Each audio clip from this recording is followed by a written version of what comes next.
নমস্কাৰ ছাত্ৰসকলক স্বাগতম জনাইছোঁ আছাম টিচি ইউটিউব চেনেললৈ। মই যাবৰ মাজলৈ আহিছোঁ ক্লাছ 10ৰ ছ'চিয়েল ছায়েন্সৰ হিষ্ট্ৰীৰ প্ৰথম লেচনৰ দ্বিতীয় পাৰ্টটো, অৰ্থাৎ ইয়াৰ আগত এটা পাৰ্ট দিছোঁ। যদি চোৱা নাচাবা আৰু যদি মোৰ চেনেলটো ছাবস্ক্ৰাইব কৰি আহিব, যাতে আগলৈ এনেকুৱা ধৰণৰ ক্লাছবোৰ পাই থাকে।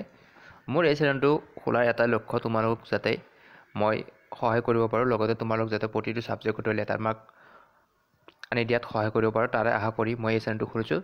তোমালোকে চেনেলটো আগুৱাই নিব বুলি আশা কৰিলোঁ, কাৰণ তোমালোকে মোক পইচা দিব নালাগে, তোমালোকে মোক এটা ছাবস্ক্ৰাইবাৰ দিলেই হ'ল। আজি হ'ল 11 নম্বৰ, ইয়াৰ আগত মই 10টা দিছোঁ।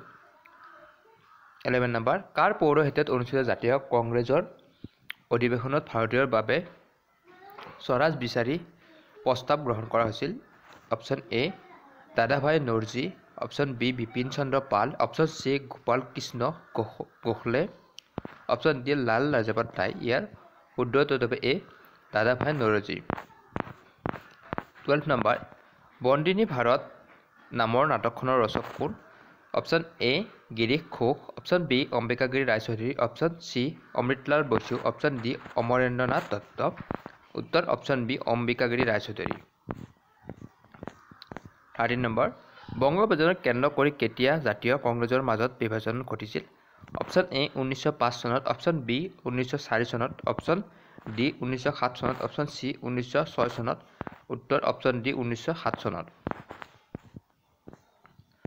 14, বংগদেশৰ একত্ৰীকৰণ কেতিয়া হৈছিল? অপশ্যন এ 1910 খ্ৰীষ্টাব্দৰ 12 ডিচেম্বৰ, অপশ্যন বি 1911 খ্ৰীষ্টাব্দৰ 12 ডিচেম্বৰ, চি 1912 খ্ৰীষ্টাব্দৰ 2 ডিচেম্বৰত, অপশ্যন ডি 1913 খ্ৰীষ্টাব্দৰ 22 ডিচেম্বৰত। ইয়াৰ শুদ্ধ উত্তৰটো হ'ব অপশ্যন বি 1911 খ্ৰীষ্টাব্দৰ 12 ডিচেম্বৰত।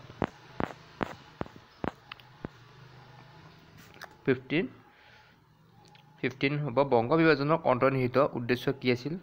এ শাসনৰ সুবিধাৰ বাবে, অপশ্যন বি ভাৰতক ব্ৰিটিছে স্বাধীনতা নিদিয়াৰ বাবে, অপশ্যন চি ঐক্যবদ্ধ বংগ শক্তিক দ্বিখণ্ডিত কৰা, অপশ্যন ডি এটাও নহয়। ইয়াৰ শুদ্ধ উত্তৰটো হ'ব অপশ্যন চি ঐক্যবদ্ধ বংগ শক্তিক দ্বিখণ্ডিত কৰা। 16, বংগ বিভাজন বিৰোধী আন্দোলনৰ স্বদেশী আন্দোলনৰ নাম কিয় পাইছিল?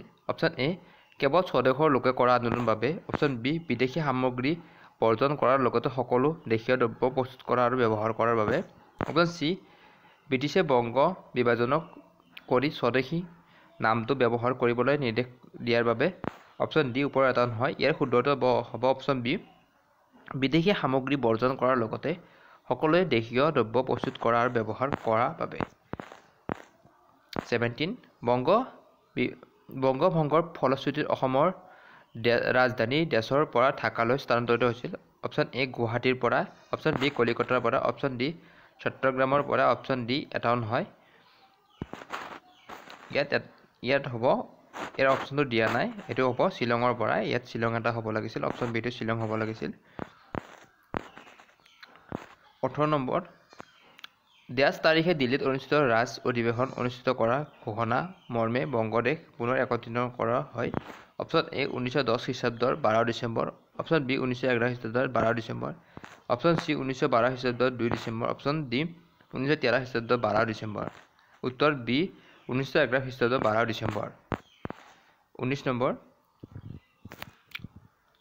অৰ্থাৎ 19, 1911 খ্ৰীষ্টাব্দৰ 12 ডিচেম্বৰ তাৰিখে দিল্লীত অনুষ্ঠিত ৰাজ অধিৱেশনত অনুষ্ঠিত কৰা ঘোষণা মৰ্মে অসমৰ প্ৰদেশখনৰ ৰাজধানী দেশলৈ স্থানান্তৰিত হৈছিল?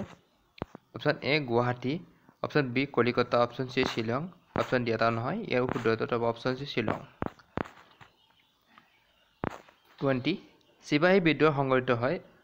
অপশ্যন এ 1657 খ্ৰীষ্টাব্দত, অপশ্যন বি 1757 খ্ৰীষ্টাব্দত, অপশ্যন চি 1857 খ্ৰীষ্টাব্দত, অপশ্যন ডি 1858 খ্ৰীষ্টাব্দত। উত্তৰটো হ'ব অপশ্যন চি 1857 খ্ৰীষ্টাব্দত।